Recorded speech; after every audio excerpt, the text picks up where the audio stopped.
Suara Pembaharuan Indonesia Televisi. Kang Emil, apa kesalahan istrimu? Kang Emil yang budiman, beberapa tahun yang lalu, ketika figurmu tampil sebagai seorang teknokrat, sekaligus politikus muda berprestasi di panggung politik nasional, kami begitu respek dengan sikap dan kepribadianmu. Cara Kang Emil begitu bersahaja dengan rekan-rekan pers. Setiap tutur kata yang dikeluarkan menggambarkan kecukupan pengetahuan dan penguasaan materi pembicaraan mendekati kesempurnaan. Begitu lihai Kang Emil mengontrol emosional, dan dengan penampilan sederhana tapi setiap saat selalu rapi, membuat sosokmu begitu cocok sebagai calon pemimpin masa depan Indonesia. Kesempurnaan itu semakin utuh ketika Kang Emil tampil di ruang publik didampingi oleh seorang wanita hebat, anggun dan cantik jelita. Dialah istrimu. Ya, istrimu Kang, yang telah mendampingimu puluhan tahun.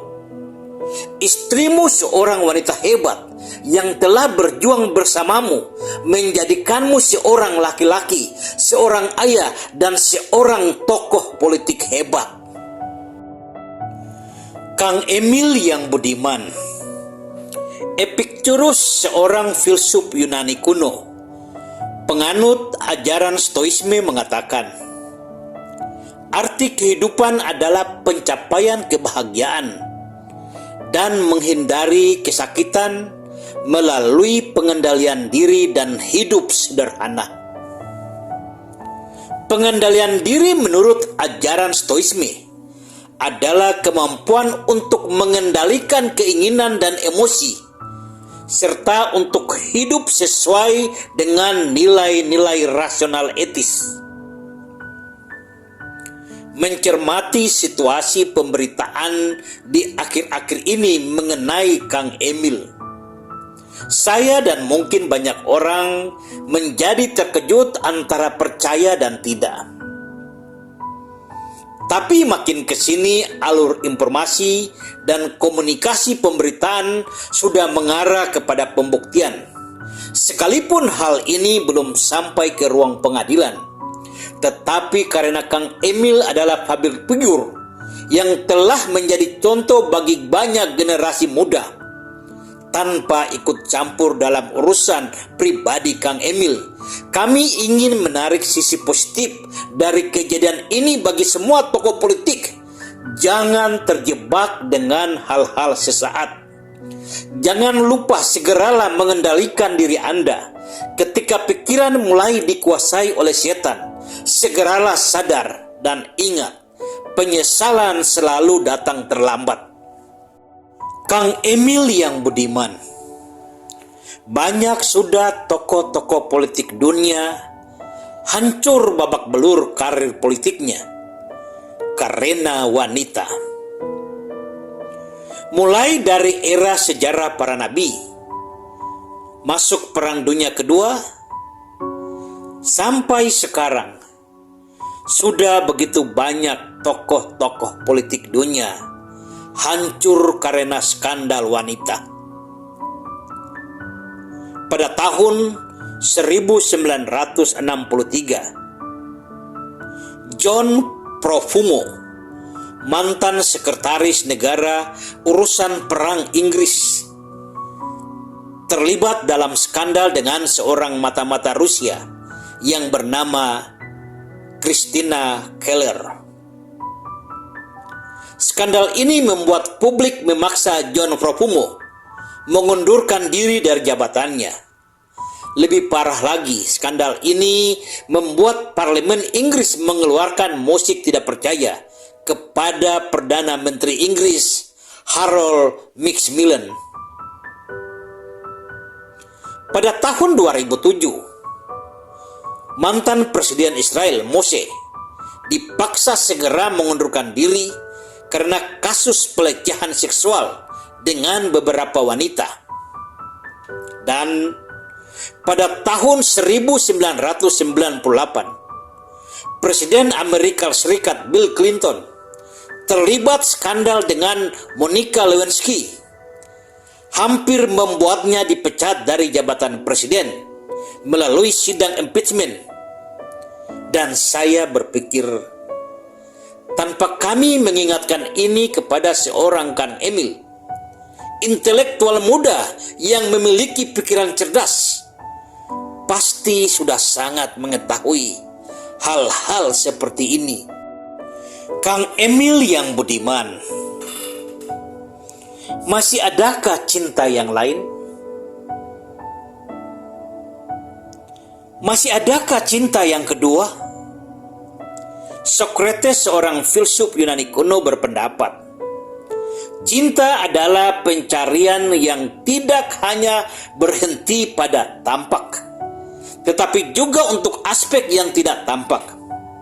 Socrates percaya cinta dapat membawa seseorang kepada tingkat tertinggi dalam mencintai sesuatu. Socrates pada masanya ribuan tahun yang lalu mengingatkan kita bahwa cinta adalah sesuatu yang tidak hanya berhenti pada hal-hal yang tampak atau pada hal-hal sebatas penglihatan kita. Lalu muncul pertanyaan kita, apakah mungkin Kang Emil dibohongi oleh penglihatannya sendiri?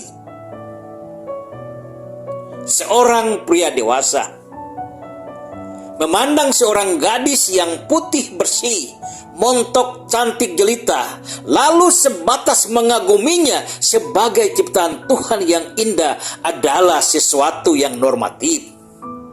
Tetapi ketika kegaguman itu dibarengi dengan tindakan mendekatinya, meminta nomor teleponnya, melakukan komunikasi dengannya, dan ditindaklanjuti dengan makan malam bersamanya, parahnya lagi sampai dengan bobo berdua, itu yang namanya pelanggaran terhadap nilai-nilai rasional etis. Rasional etis yang terjadi dalam urusan yang sedang viral di jagat media sosial. Publik secara etis akan bertanya,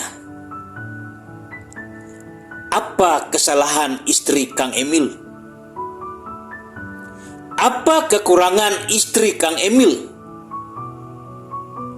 Publik tidak akan mencampuri urusan pribadi keluarga Kang Emil. Tetapi karena Kang Emil dan istri selalu tampil bersama di ruang publik sebagai sosok pejabat dan politikus muda, sekaligus keluarga yang romantis, agamais, dan begitu sempurna, rasanya tidak masuk di akal seorang Kang Emil begitu mudah melupakan perjuangan panjang yang telah dibangun bersama istri tercinta.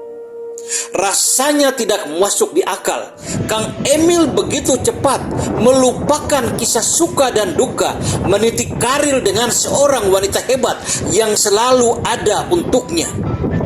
Rasanya tidak akan masuk di akal jika benar Kang Emil melakukan hal-hal yang berpotensi merusak segalanya yang telah dibangun bersama istri tercinta dengan susah payah. Kang Emil, nafsu menurut Socrates bagian alami dari sifat manusia, tetapi harus dikontrol untuk menuju ke hal-hal yang baik. Nafsu dapat menjadi sumber motivasi dan energi untuk mencapai kebaikan. Tetapi yang telah terjadi sekarang adalah nafsu tanpa kontrol yang akan merusak perjuangan yang telah dibangun dengan susah payah. Dan kita berdoa yang terbaik untuk Kang Emil dan keluarga. Semoga semuanya baik-baik saja.